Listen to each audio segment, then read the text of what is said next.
ជំរាបសួរបងប្អូនអរគ្នាជួបខ្ញុំវីដេអូថ្មីទៀតហើយបាទវីដេអូនេះគឺខ្ញុំនិយាយពីតែនចនអសង2026បងប្អូនសម្រាប់ដែរបងប្អូនធ្វើការជន់នេះអញ្ចឹងគឺអាចកំងខាងខ្ញុំបានអញ្ចឹងបងប្អូនអញ្ចឹងគឺខ្ញុំមានគូពណ៌សម្រាប់ជន់ទៅលើតែអសង2026អញ្ចឹង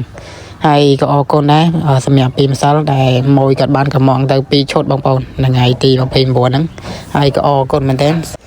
អញ្ចឹងបើសិនជាបងប្អូនមានតម្រូវការចង់ចន់តែអីអាចមើលវីដេអូនេះបានបើសិនជាស្រឡាញ់ពេញចិត្តពណ៌ណាបងប្អូនអាចឆាតសួរតម្លៃបានបងប្អូនpage Provide អញ្ចឹងបងប្អូនមើលវីដេអូនេះទៅបើស្រឡាញ់ពណ៌ណាអាចscreenshot ឆាតមកសួរតម្លៃបានបងប្អូនអត់អីទេ